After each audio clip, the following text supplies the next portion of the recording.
I'm so excited to have Grigorios Zamparas on the podcast today. He's been my piano teacher since 2020, and I can honestly say he's changed the way I think about music and about letting go of control. Gregorius is a Yamaha artist and a concert pianist. He's performed at the Newport Music Festival for years. He's the head of the piano program at the University of Tampa. He's performed all over the world and recorded 7 albums, including the complete concertos of Anton Rubinstein and Richard Strauss's Burlesque. What I love most about him is how he teaches. He doesn't just teach piano, he teaches presence. He teaches how to listen, and he teaches how to trust yourself when you're playing. Today, we're going to talk about what it means to really connect with music and how the lessons from the piano bench show up in the rest of our lives. Let's dive in.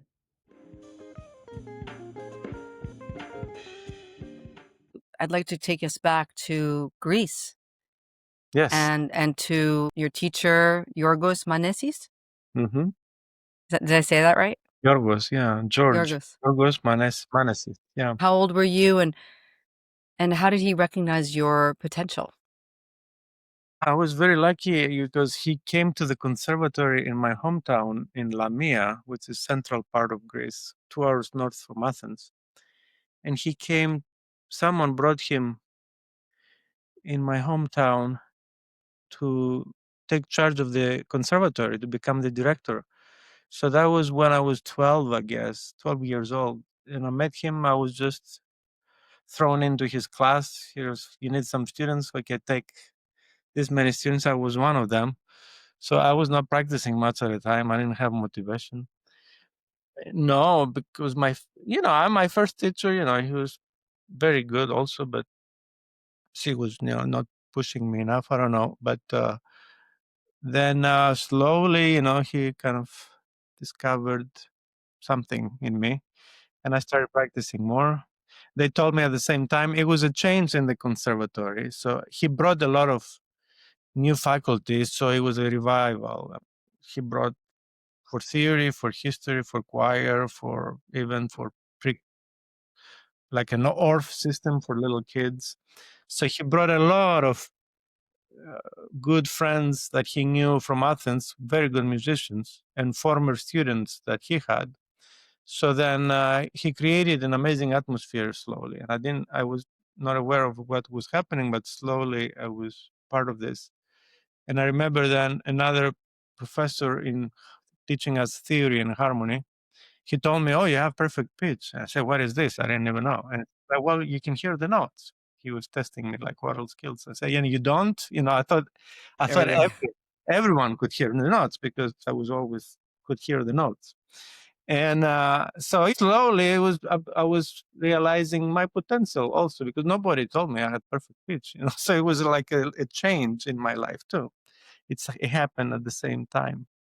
And then with Yorgos, then after 2 3 years, it was obvious that because he made my technique so much better and my love for music even greater, then he invited me to his summer festival in the south part of Greece, where he would do for the summer concerts and master classes, and everybody would live together in an amazing place by the water. So there, the atmosphere was very nice too. So I went there and I felt something special when I was a little later in my life, 14, 15. But as a teenager, that really changed my life. You've continued those festivals, Now right? we continue it. Yeah, it's us now that we continue, me and a couple of other former students. In the same location. Same location, same house, and we have the little bungalows around the house and a concert stage. You need to come see it. Yeah. And I take now my students like a first circle. He used to take his students, and now I take students from here, from Tampa, and students from Greece come. So we continue this because it's like I feel like now I'm giving back to also Greece and to the place and to the audience there, and I continue that tradition in a way. But I would like to come back. I mean, Newport is very special. I spent 12 summers of my life there. 12 summers, 12 seasons is a lot. and I was very close to the Malkovich family, and that was a very special because it also had that family atmosphere. Hmm. Very good professors and no professor, I mean pianists. It was not a teaching festival. It was mostly concerts, and so I mean, I made so many friends, and it was the atmosphere that was special. So maybe I'll come back, and especially if they do, I don't mind in the summer also to, be there and then go to Greece. I mean, it doesn't really overlap. So Ah, okay, it's different time. yeah. Oh, good. So not everybody gets to have access to a mentor Mhm. like the one that you had. How can young musicians today find somebody like you or like him? Well, it takes. First of all, if you really love it, if you want to do it, if you have the passion for it, I think you will find the right teacher, or the teacher will find you. Somehow. That's the only thing. To practice a lot, to really want it, to have the talent, of course. And I think, yeah, you can find the right teacher. And there's so many good choices we have in the United States. There's so many good teachers in so many universities. And now slowly I see more pre-college programs and nice opportunities for high school students to study, to go You to what nice. did your teacher say that okay, he told you you had perfect pitch. Did he say what else did he say? Well, that was the theory teacher, and then Yorgos, at the beginning he didn't say much, but slowly he would tell me that I had something special. But I was also very conservative in my playing. I was not overly expressive or anything. I didn't like to push myself too much. And then he will make me play a little faster, learn more music, not get too comfortable with things.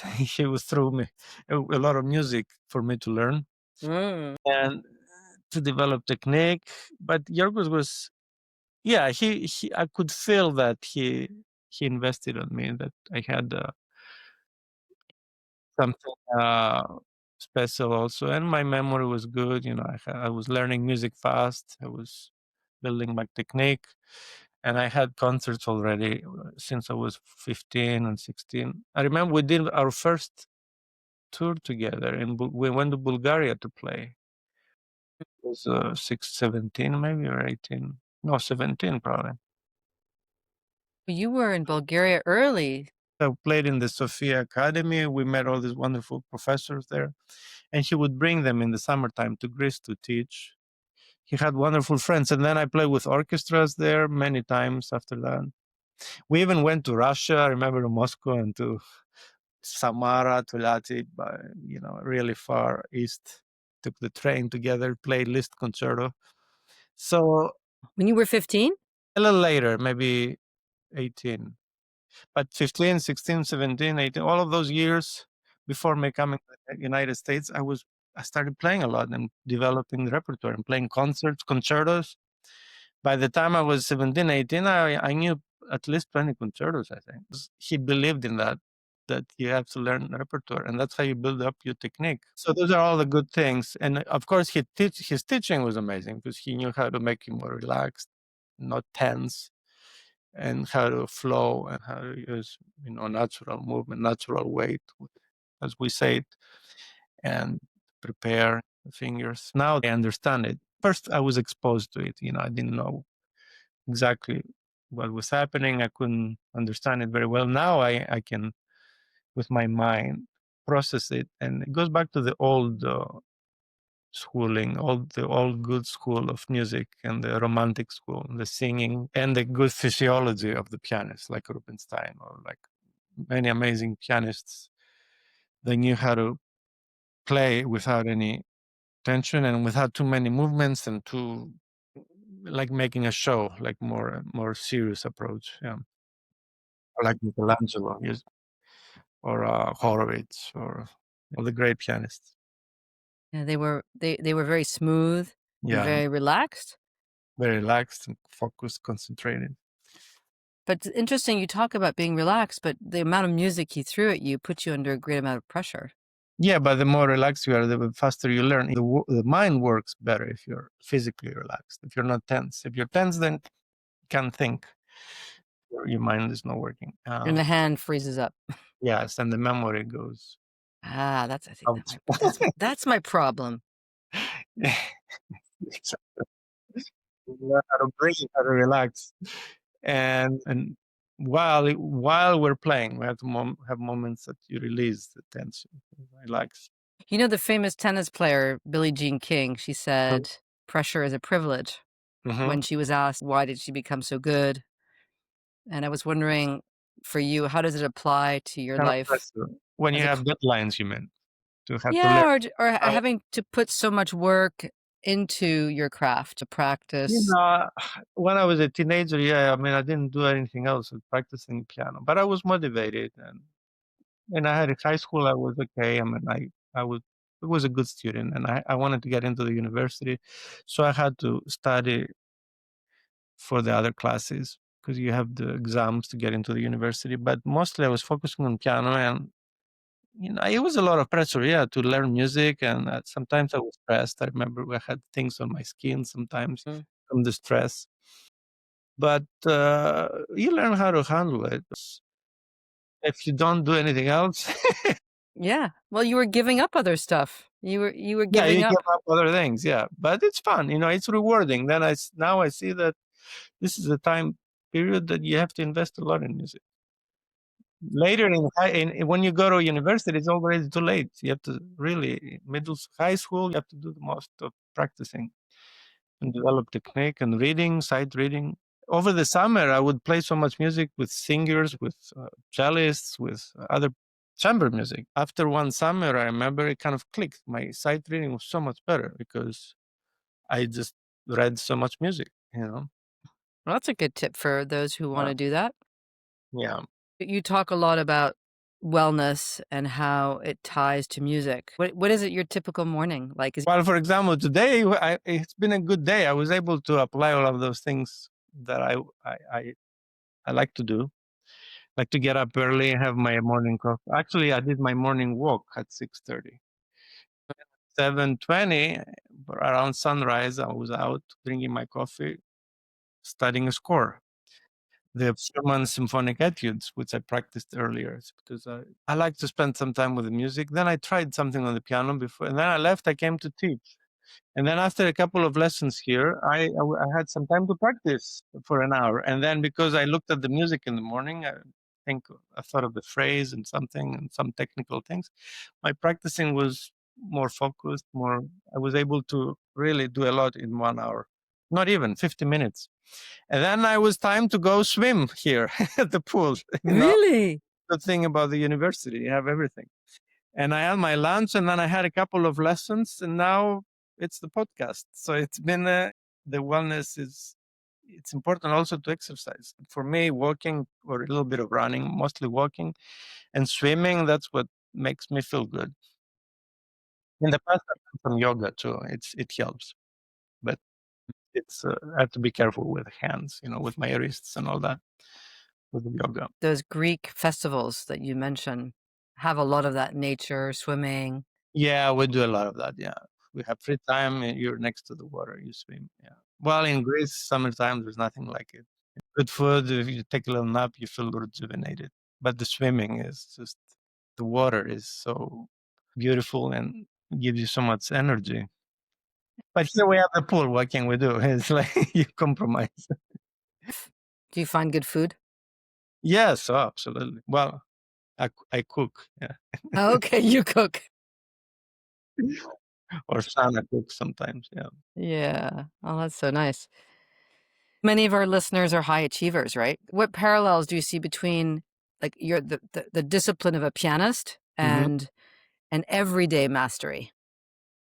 I mean, you need to have some type of. I mean, you need to have discipline for sure. The way you live affects the way you perform.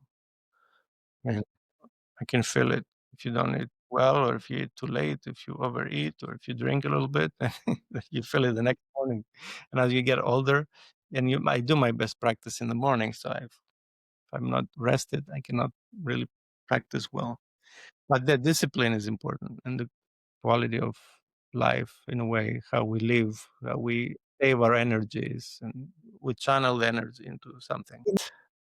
mean, this is a sensitive topic. We have one energy, like how you channel it is important. Because I feel when I play is like you use something like the singers say you sing from the diaphragm. I think it comes from somewhere in the stomach, lower somewhere. So it's that energy that is like the fountain. You have to be full in a way to give to the audience, and so we need to have some type of discipline. For your daily life. Yeah, Mm. totally. And how about performance when you're performing? How does that differ? How do you handle performance? Well, it's in continuation, but the more you perform, then the easier it gets. It's just another opportunity to practice, how I see it. If I have practiced well, if I have prepared for a concert really well, then I'm less nervous. But if I don't know the music as well, then I'm more nervous. But the preparation is more important. You see a big and amazing orchestra performing and conductor. It's the preparation they have done is so important. And then just the conductor is there. You feel like he's not doing anything, but how he has rehearsed the orchestra. That's the most important thing. So how we prepare for a concert, what we do to practice, and then when I know a program and I'm performing once, of course, the first time a new piece, you're nervous, but then the more you perform something you have played before, then it gets easier um, and more fun in the end. So what's harder, teaching or performing? Both, I don't know, one the other, and one complements the other. I mean, you become a better teacher by being a good performer, and then better performer by being a teacher. Things that I say to my students, then realize, yeah, that's a good concept. I should apply that more also. I should do that. I should have my hand a little lower and relax my wrist, kind of sink into the keys more. Because I see them from outside and I see that they're not doing it enough. And then I realize, oh, maybe I'm not doing it enough. I have to do that too. And I change something and then it improves my sound, or it solves a problem because I have explained it to a student and then I realize, oh yeah, that's how it works. I'm more aware of it. Things that sometimes I do, but then I'm not realizing what I'm doing. So when you have to explain something, then you apply it yourself. So that's how teaching works. And when you perform, I've had my best lessons sometimes after a performance. I'm like rejuvenated in a way. I'm renewed. After a good performance, you have played a concerto or a piece that you like, uh, and then you feel like, I don't know how to explain it. You're full, and you want to give what you have received from the audience, and you want to give it to a student. So my best lessons sometimes are after a performance. But I'm not tired. I'm happy, and I don't want to practice. I want to teach. It's nice. It's part of the practicing. You've said that music is a spiritual journey. And Yeah. when did you realize that? Now, more and more as I grow older, and spirituality kind of is important part in my life also. But Liszt said that too. Technique comes from the spirit. So that's why he was so amazing to play all these amazing things, because then you become a channel in a way. But yeah, it is. That's why how we live, it affects our art, how we play, how we perform. So you have to have some type of uh, discipline and schedule and think music and live music every day.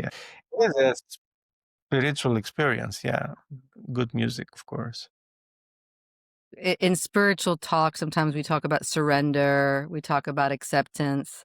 Do you surrender on stage, or is that a Yeah, reach? you can, but you have to be also very active on stage too. But sometimes you feel like, oh, you have it. The moment is there. Like the sound is there. You can do anything you want. So I guess you just surrender. You enjoy it. It comes from somewhere. But when that happens, it's special. Yeah. Oh, does it happen a lot? I mean, I've had some moments, good moments. I remember some special ones. Can you describe a concert where that happened? Recently, I played in my hometown in Lamia, and after all these years, up to 20 plus years, I hadn't played there, and it was because of the audience, I think. People knew me since I was younger, and it was nice to see them again, and you feel the love from the audience. And I had programmed things that I know well, and fun music that they wanted to hear, like Chopin preludes and Beethoven, Appassionata, and Liszt, fun things like Rhapsody and some Greek music.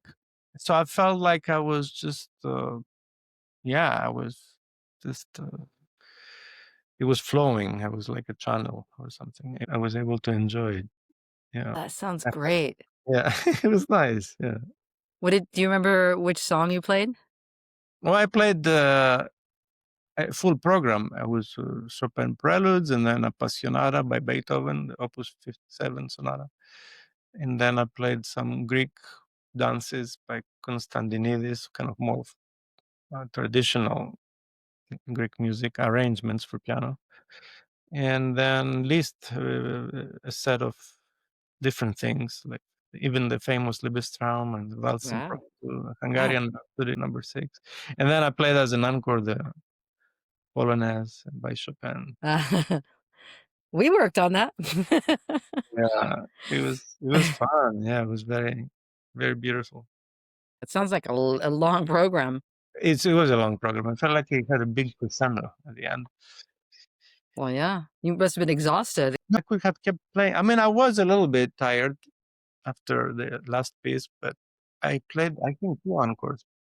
You feel like I don't know, you want to give more, but yeah, you have to stop, yeah, at some point. But uh, it was nice, really nice. In Newport, I've had several nice experiences, and especially with music that I knew well. The Piazzolla one? That was a fun concert, yeah, with the seasons at the Yeah. break, the violin and cello. Yeah, that was very nice. Depends on the music also. Music that has Yeah. some. That's my But first concert back at the festival after many years and hearing it being in the audience, and that concert won me over. And I didn't know you then. So, isn't that's that right. wild? Yes, it is. You succeeded in this very exclusive field. What are some barriers that young people experience today, you think? Young people, well, I think to find outlets for their art, like to find places to perform, that's difficult sometimes. But you need to perform a lot to really get the experience and to build up your technique, your stamina, and you're like an athlete. So if you don't perform, if you don't have performances, it can be more stagnant. Same with conductors, hard to find orchestras to perform. That's why young artists, the young pianists go to competitions, which is good. We just had the Chopin competition in Warsaw, and I watched a little bit of this, some videos. I mean, so much talent. I mean, I see but the thing is, do they have the repertoire? When they're 20, 21, if they win a competition, can they really succeed? Do they have the repertoire to play a lot of concerts? Can they learn fast? There's a lot of challenges. How well you're prepared. That's why it's important not to also win a competition too early in your life and then you're not ready. Because then you can be like this and then go down fast if you cannot handle the pressure. Because there's a lot of pressure, like you said, and the nervous system has to be good. Yeah, so Jorgos really helped you by throwing a lot of music at you early on. Exactly. I had good training. Yeah. I didn't do the competitions route, but I didn't take that path, let's say, but I did concerts, a lot of concerts. And, back then, for no money sometimes, but it was just getting the experience. So, those are some challenges, I think, to find places to perform, and to play not just piano music, to be more well-rounded, not just to become a soloist, to play solo repertoire. You got to play a lot of chamber music to accompany singers, to learn how to breathe, to do collaborative things, because you got to be more like a well-rounded artist. You got to be able to do everything, and then everything gets better. I mean, I don't agree that you can only be a chamber music pianist, or you can be only a piano soloist playing concerts. You got to be able to do everything. If you can just play solo repertoire, and you cannot play chamber music, there's something wrong there. It means maybe you don't have good rhythm. So you cannot play with other people. You do too much rubato all the time, or you take too much liberty.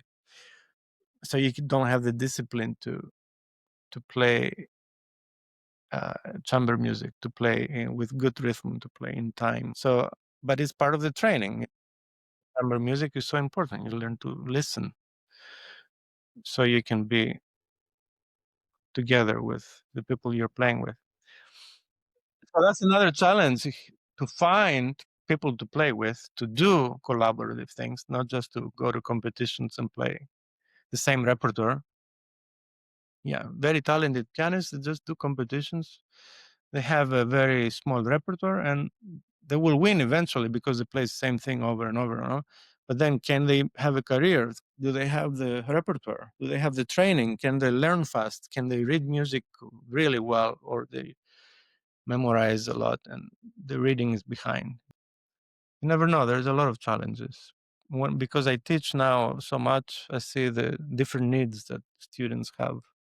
What percentage do you think of your students are going to go on to being musicians professionally? A small, probably, percentage, because I'm also in a smaller school. I'm not in one of the big conservatories. But even in big conservatories, these young musicians will end up in music professionally. But it's very important to have that education.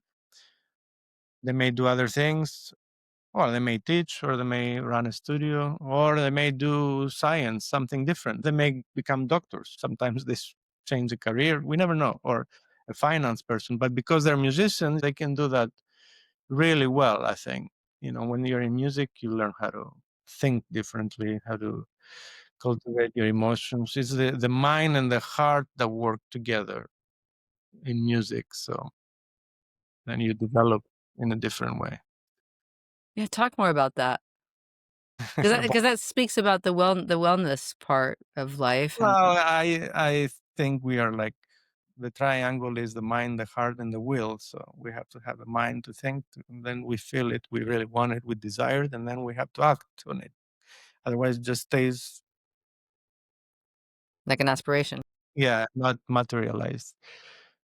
So in music, you can do all of those things. You work with your mind, learn music, and work with your emotion. You're like an actor playing a role. Gotta play music. It's an intense emotional experience many times. You play Liszt. It's like so much drama inspired by all of these stories, like the Faust story or Dante's book, The Divine Comedy, and so on, or Petrarch sonnets. And he wrote program music, so he's inspired by something, an intense story, and then he expresses emotion. His goal is to express the emotions, not just to describe an event. But at the same time, is a very intellectual piece of music, because the structure, how he writes music, he has his own structure from the symphonic poem, let's say, thinking of the Liszt sonata. So it's like, and then what he wants to express. So it's both the mind and the heart. And then, of course, you have to have the will to practice and play it and learn it. So it's amazing. You develop as an individual. You can develop your will not just by being a good athlete, or by um, doing the training, or going for a run, but by playing the piano. We do the same thing. They say, oh, you gotta get stronger, do your push-ups, or do this many miles, or do the fasting, the nutrition, this, that. But in music, we have the opportunity to do all of that. It's a way of connecting with your heart. Your heart, your mind, everything. Have there been times when you haven't wanted to touch the piano? Yeah, of course. Take a break. Yeah. Yeah? Sure. Yeah.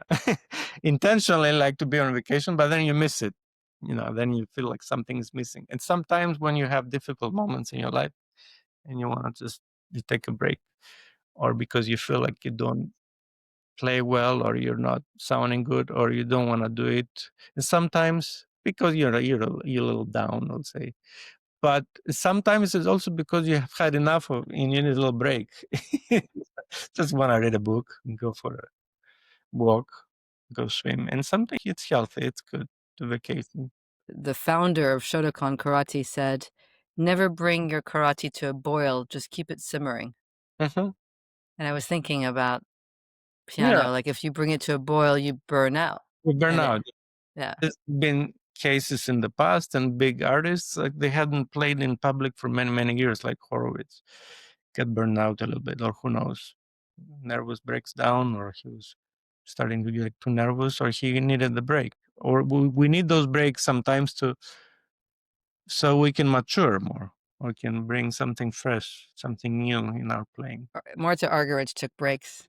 Yeah, all the big artists, especially then when you are famous like them. They were so famous, and you're always under the pressure of the audience. They want to hear you all the time. You need to take breaks to also learn music and to have time for yourself. It's like sometimes you want to take a break from social media or the cell phone or emails or everything. You just want to be out in nature, to recharge.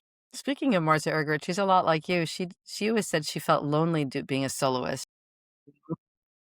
Oh, many times like that. They need to play with other I think when she people. was really young, she was more of a soloist, and then later Yeah, it was all and concertos. she's doing a lot of collaborative things, and it's wonderful. You feel that exchange of energies and ideas, and it keeps it fresh. I love being able to play chamber music, and here at the university, we're doing a lot with chamber music. Yes. So you don't miss Greece too much when you're in When I'm Tampa. here, yes and no. I mean, I do, but I'm so busy.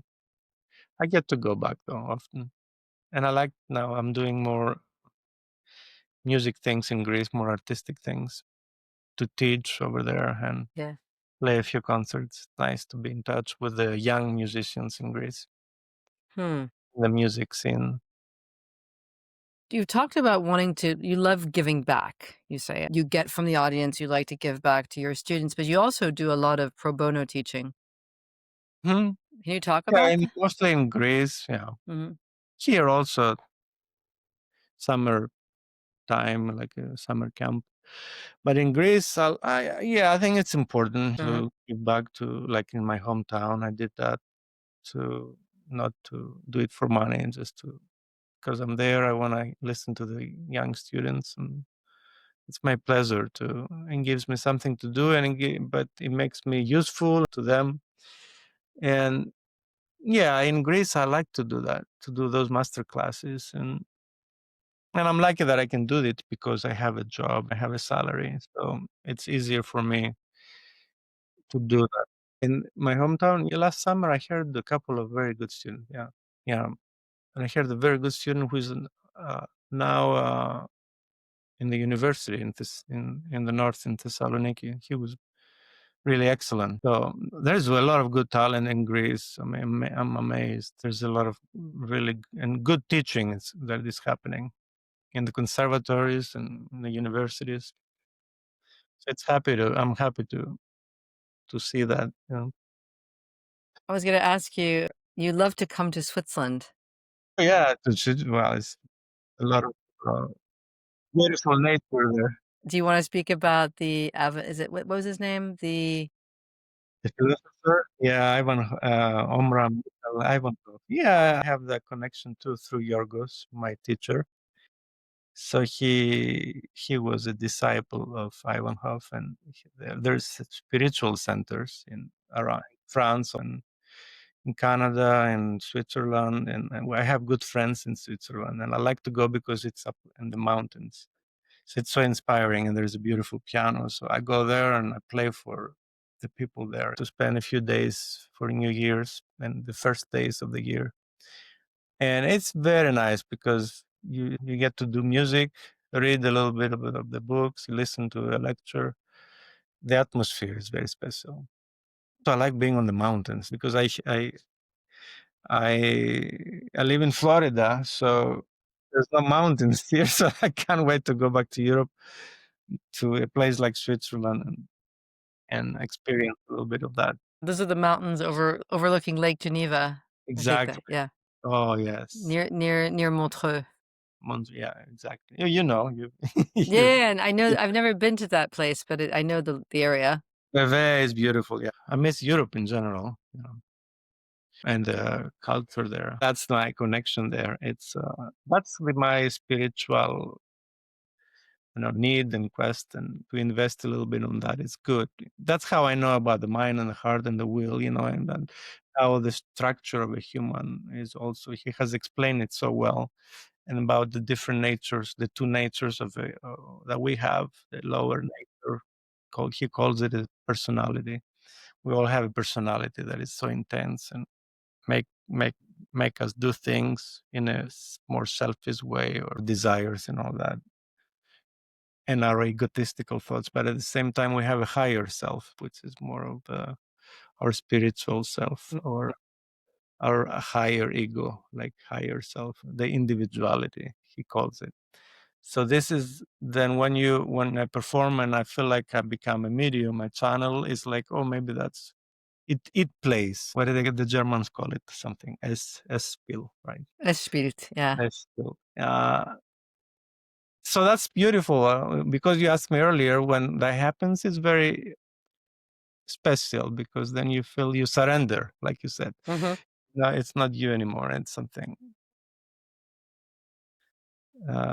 higher, and that's when you start the idea of loving everyone, right?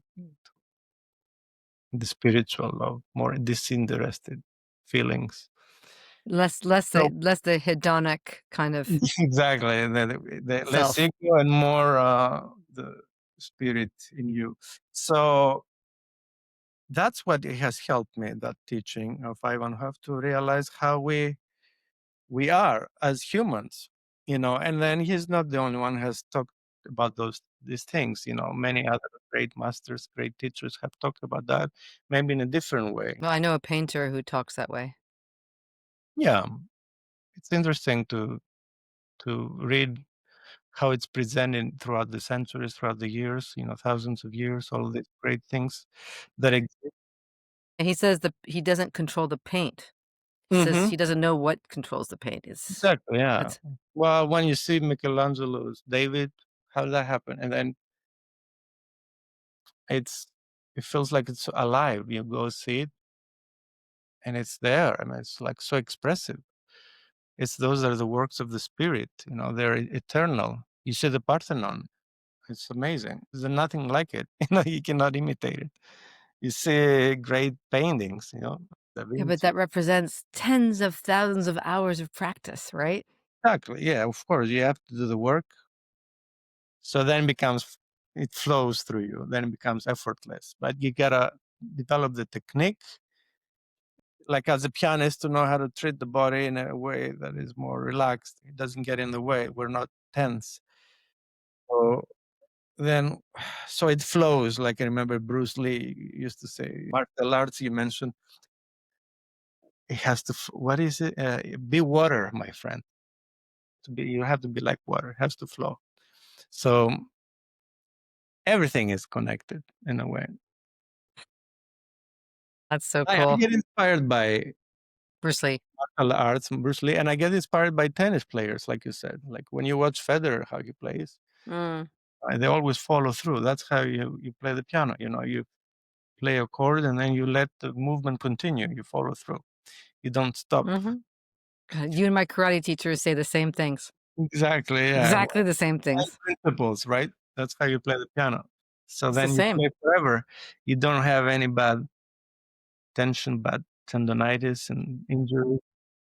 That's why, people like Rubinstein, Arthur Rubinstein is the best example. He kept playing and getting better and better and better. In his 80s, his best playing was when he was 70 and 80 years old. Yeah. Eff- He's always criticizing the people in our dojo who are trying to add power with just that- superficial power. yeah, no. And then you force it. But the power has to come from the speed, from the weight. It's physics also. And the release. It's very interesting. It's very good because it's science, and then wisdom also makes you more wise, because you try less hard in a way to achieve something beautiful physically. I mean, Yeah. Well, he talks about prep as well. Like you prep. prep. Yeah, you prepare. Yeah, the conductor has to prepare. Maria Callas used to say that you always prepare the sound before you sing it. You have to have it. already prepared. You have to know, you have to hear it in your head before you comes out. It's interesting. Yeah, it's a spiritual experience in that way. You know? But it's funny you mentioning Maria Callas because at the end of her life, she was quite miserable. Well, yeah, because of she had a very sad life. Yeah, at the end. Yeah, a lot of things happened. And relationship with Onassis and Callas was a very sad story in the end. I mean, what a talent, and then she lost her voice, and that cost her life. I mean, she couldn't handle it. I think became so depressed. You know the story that she was in love with Onassis, and she started doing all of these things on the boat and being in the sun maybe too long, or going out to receptions. And she loved Onassis, and she thought that Aristotle Onassis will marry her. But then I don't know what happened exactly, but then he ended up marrying Jackie Kennedy. Mm.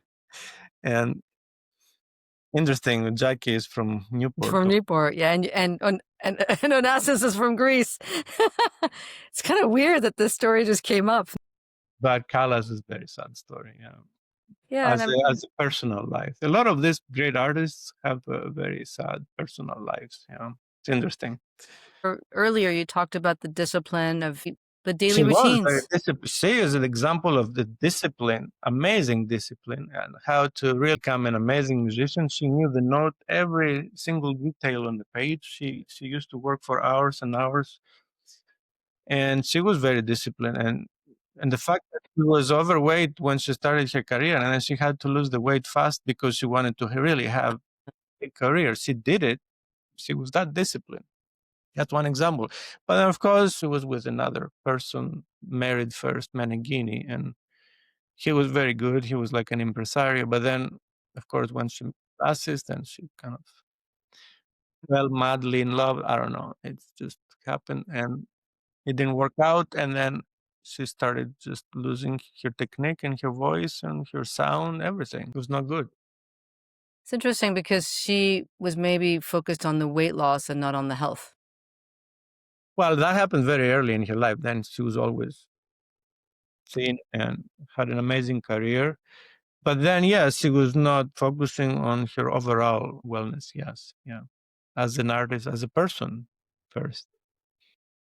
She Because wasn't like Rubinstein or yeah, and then you see how the way you live affects your artistry. So that's an example that then she didn't do things right later on in her life, and that her art was affected right away. I'm glad there's some recordings of her so that they captured Well, yeah, the good when she moments. was Yeah. at her best, I mean, she was unparalleled. No other could sing like Maria Callas with that artistry.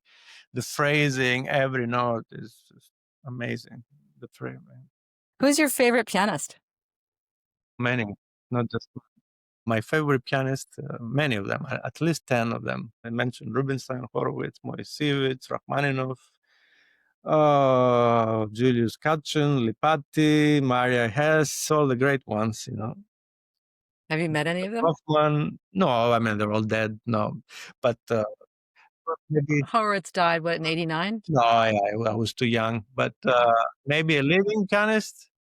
I mean, I haven't met those great pianists. We have Argyritz and all this. I met Kavakos. He's amazing. At some point in Indiana, the Indiana University, he's one of my favorite violinists. And what message would you have for people who are not just musicians, people who are high achievers? If they really love it, they will succeed and they will be happy. The message is to find what you really want to do, and so it doesn't feel like you're working. If you love what you're doing, you will feel you haven't worked one day in your life. It doesn't feel like work.